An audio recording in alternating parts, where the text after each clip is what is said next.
Picture yourself in the lobby of a 45-room boutique hotel you designed from the ground up. Exposed brick, mid-century furniture, a craft cocktail bar where guests pay $18 for an old-fashioned. Your Instagram has 47,000 followers. Interior design magazines want to feature you. Every room is curated, vintage rugs from Morocco, custom terrazzo sinks, locally roasted coffee in glass French presses. You're not running a Hampton Inn. You're creating an experience. Guests pay $320 per night not for a bed, but for the story they can tell about staying somewhere authentic. You've got a rooftop bar that does $40,000 in revenue on summer weekends. A restaurant helmed by a James Beard-nominated chef. You're charging $850 for a small wedding in your courtyard. This isn't hospitality. This is lifestyle curation. You're building a brand that transcends rooms and becomes a cultural destination.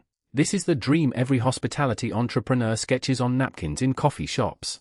That's the version everyone sees. Here's the version they don't. A boutique hotel is not a hospitality business. It's a leveraged real estate bet wrapped around thin operational margins where you need 65% to 75% annual occupancy just to cover debt service. And every percentage point below that burns $80,000 to $150,000 annually that you cannot recover. The actual hotel experience, the design, the service, the carefully selected toiletries, that accounts for maybe 20% of your financial model.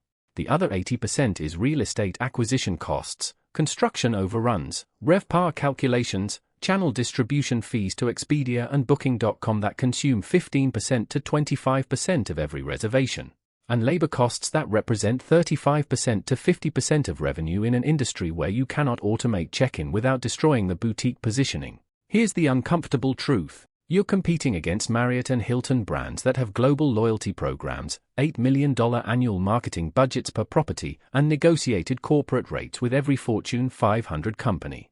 You have Instagram and word of mouth. They can survive at 55% occupancy. You need 70% just to break even. Your average daily rate might be $320, but after OTA commissions, cleaning costs, amenity expenses, and staffing, your profit per occupied room is $40 to $80. You need to fill 28 to 32 rooms every single night, 365 days per year, just to service debt and cover fixed costs. Once you understand that, everything else makes sense. Let's start with the number that separates fantasy from reality. A 45-room boutique hotel costs $3 million to $20 million to develop depending on whether you're renovating an existing building or constructing new, and whether you're in Louisville or Los Angeles. The per key cost, industry speak for cost per room, runs $150,000 to $450,000. A 45-room hotel at $250,000 per key is $11.25 million before you check in your first guest. Property acquisition is the first financial cliff. You need a building in a walkable neighborhood with character, parking for 20 to 30 vehicles, and proximity to restaurants, nightlife, or cultural attractions. In emerging markets like Nashville or Austin, you're paying $2 million to $5 million for a 12,000 to 18,000 square foot historic building that needs complete renovation. In established markets like Brooklyn or San Francisco, that same building costs $6 million to $12 million. Before we get to the revenue model, there's a cost almost nobody budgets for: FF&E, furniture, fixtures, and equipment. This is everything inside the rooms and public spaces. Boutique hotels cannot use contract-grade furniture from hospitality suppliers. That's what Courtyard by Marriott uses.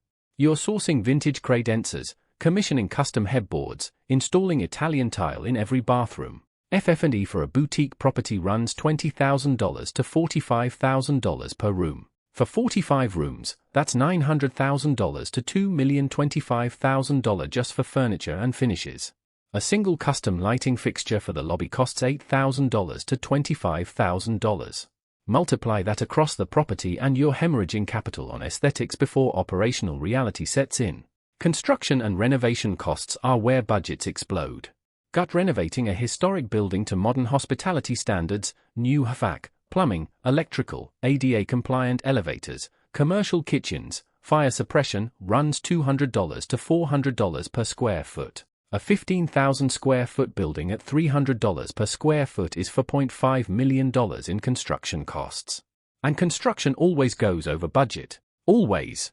Boutique hotel developers budget 15% to 25% contingency and still end up 30% over initial projections because historic buildings hide problems.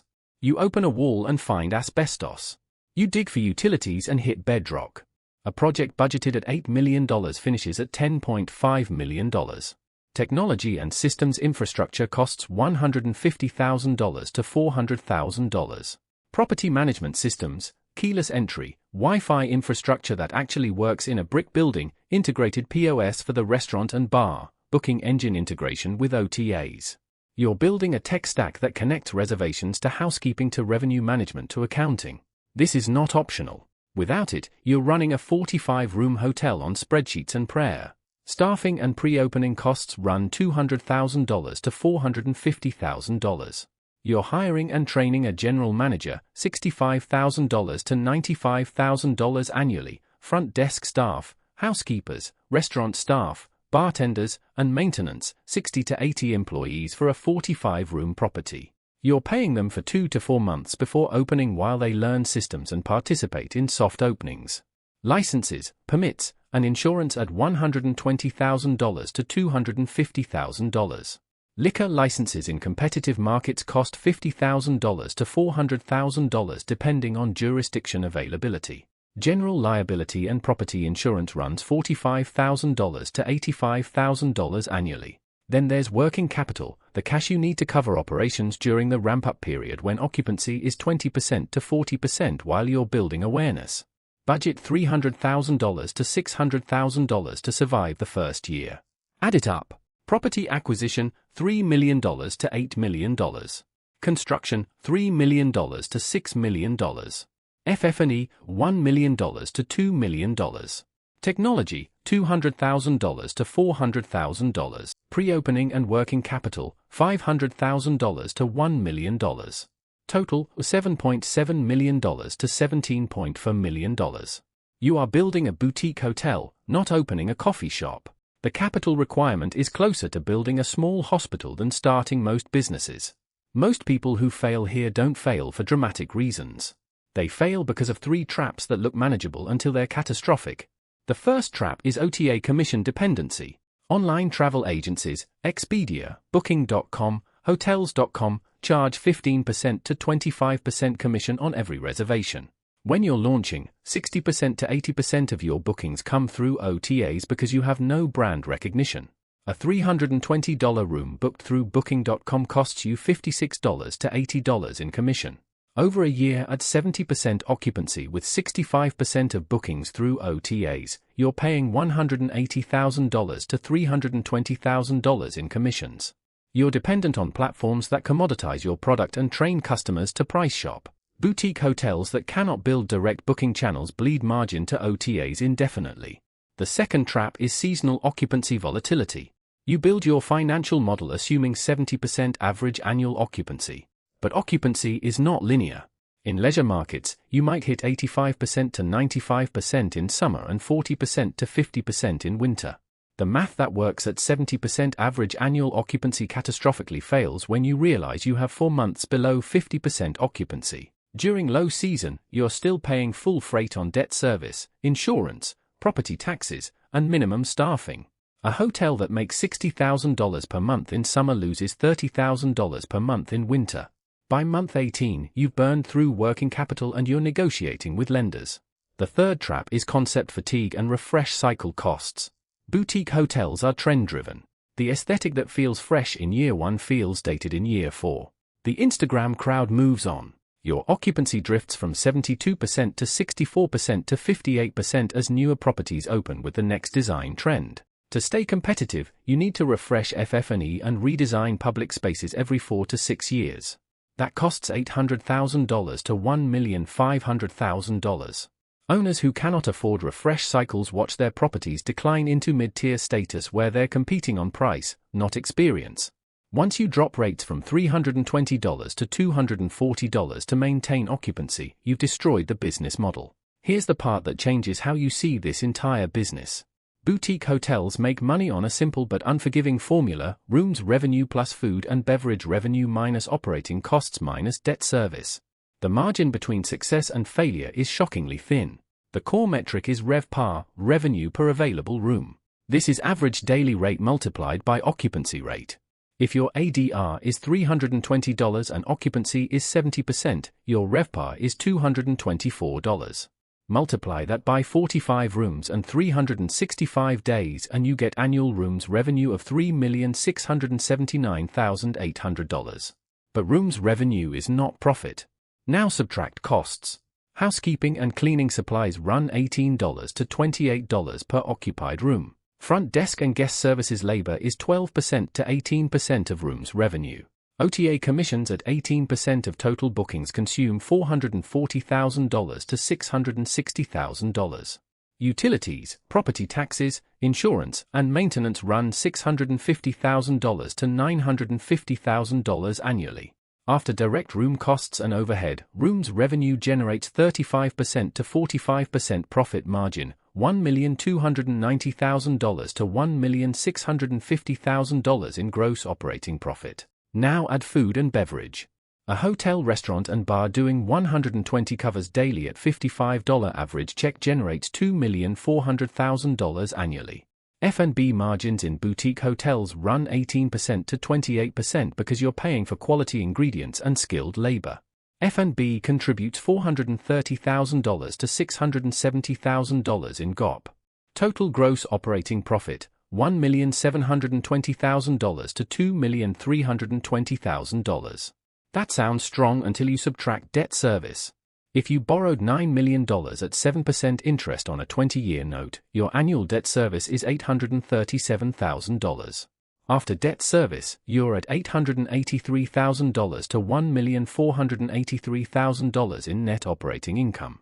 On an $11 million to $13 million total investment, including equity, that's a 6.8% to 11.4% return in a good year.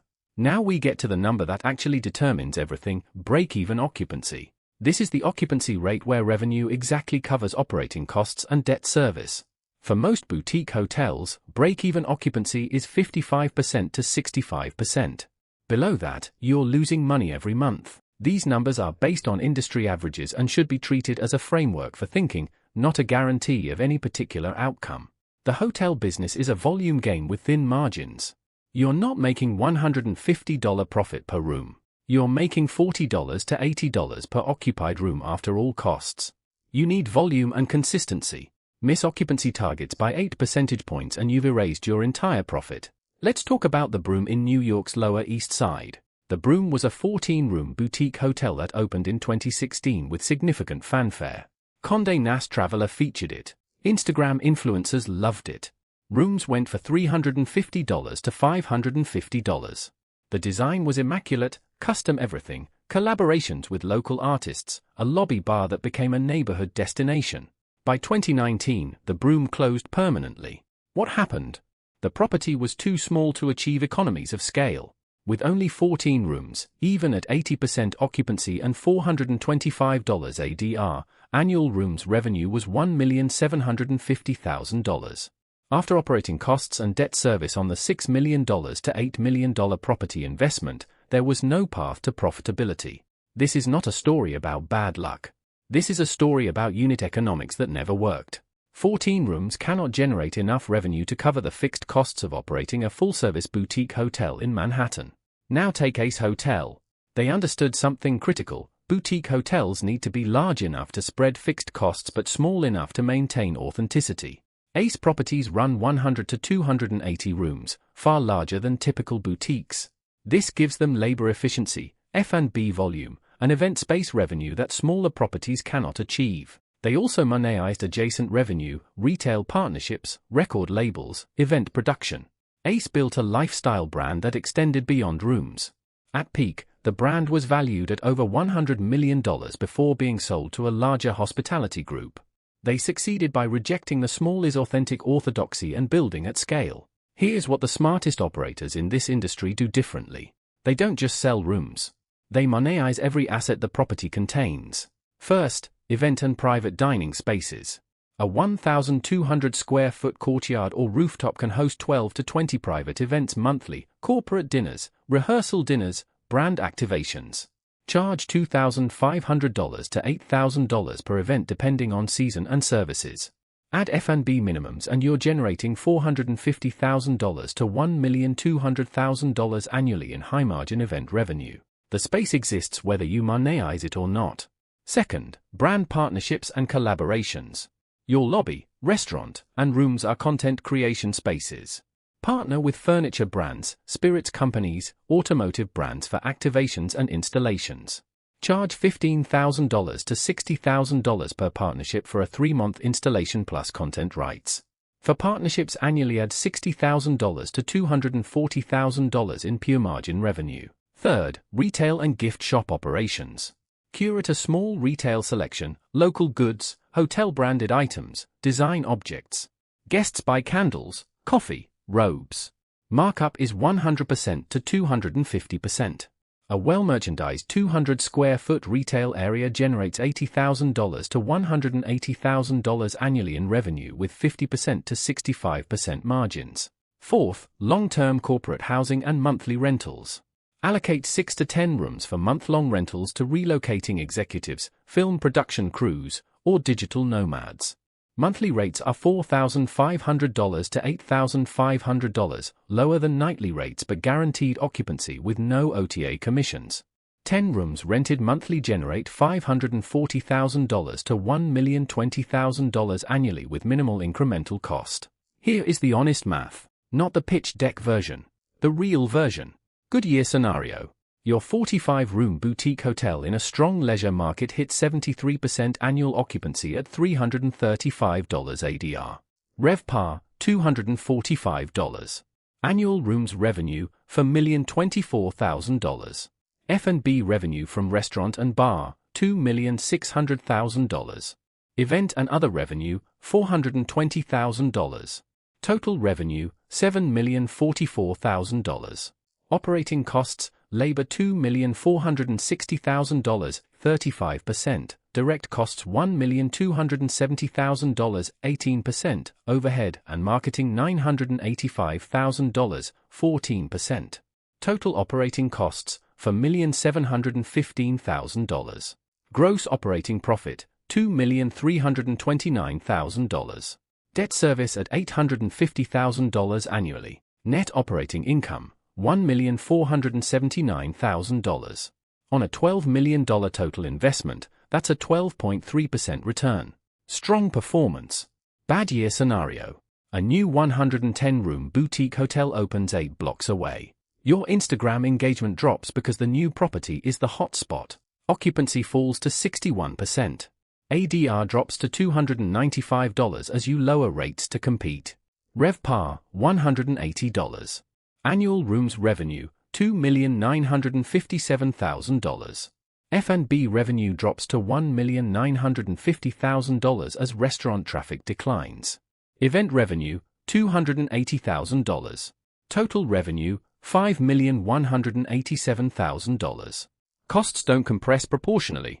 Labor, $2,150,000. You cut staff but maintain minimum service levels. Direct costs, $935,000. Overhead, $880,000. Total costs, $3,965,000. GOP, $1,222,000. Debt service, $850,000. NOI, $372,000. That's a 3.1% return on a $12 million investment. Stay with this because the final calculation changes everything. The gap between these scenarios is $1,107,000 in NOI, driven by 12 percentage points of occupancy and a new competitor you could not prevent. You control service quality and marketing. You cannot control competitive supply or shifting consumer preferences. The boutique hotel business rewards first movers and punishes late entrants. The person who wins in this business is not the most creative designer or the most passionate hotelier. The person who wins has access to patient capital, enters markets before they are saturated, and operates at sufficient scale to spread fixed costs while maintaining boutique positioning. They open properties with 60 to 100 rooms, not 15 to 30. This gives them labor efficiency and F&B volume while still feeling intimate. They're maniacal about driving direct bookings through email marketing, loyalty programs, and Instagram content to reduce OTA dependency below 35% of total bookings. They understand that the Instagram aesthetic is marketing, not the business model. The business model is RevPAR management and cost control. They also develop properties in emerging markets where land and construction costs are 40% to 60% lower than gateway cities, but tourism infrastructure is growing. Opening in Detroit or Tulsa in 2019 instead of Brooklyn in 2024 meant building for $180,000 per key instead of $420,000. Lower debt service creates margin for error. Here's the counterintuitive truth: the best boutique hotel operators are not hospitality romantics. They're real estate investors who understand that the hotel is a value-add strategy to generate NOI that justifies property appreciation. They're playing a 10-year exit to a hospitality group or REIT, not building a lifestyle business. The ones who survive treat Instagram as a marketing tool, not a validation mechanism. So let's go back to that lobby with exposed brick and mid-century furniture. The craft cocktails are still $18. The Instagram followers are still commenting on your feed. But now you see it clearly. That curated experience isn't an artistic statement, it's a positioning strategy to justify $320 ADR in a market where Holiday Inn charges $180. Those vintage Moroccan rugs aren't design choices, they're $40,000 in FF&E capital that needs to generate enough incremental ADR to cover cost of capital plus refresh cycle depreciation. Your rooftop bar isn't a social hub, it's a revenue center that needs to do $480,000 annually to justify the $600,000 you spent building it. The romantic version was about creating authentic experiences and cultural destinations. The real version is understanding that boutique hotels are real estate arbitrage plays where you're betting $12 million that you can maintain 70% occupancy for 7 years before a competitor destroys. Your positioning or design trends make you irrelevant. You can build a profitable business if you enter the right market at the right time with sufficient scale and ruthless financial discipline. But the fantasy version, the Instagram perfect lifestyle business that runs itself while you collect checks, that's not real. What's real is this: you're in a volume game disguised as a craft business, and the only operators who survive long enough to exit profitably are the ones who never confused aesthetic with economics. The lobby looks beautiful. The balance sheet tells a different story. And in hospitality, the balance sheet always wins.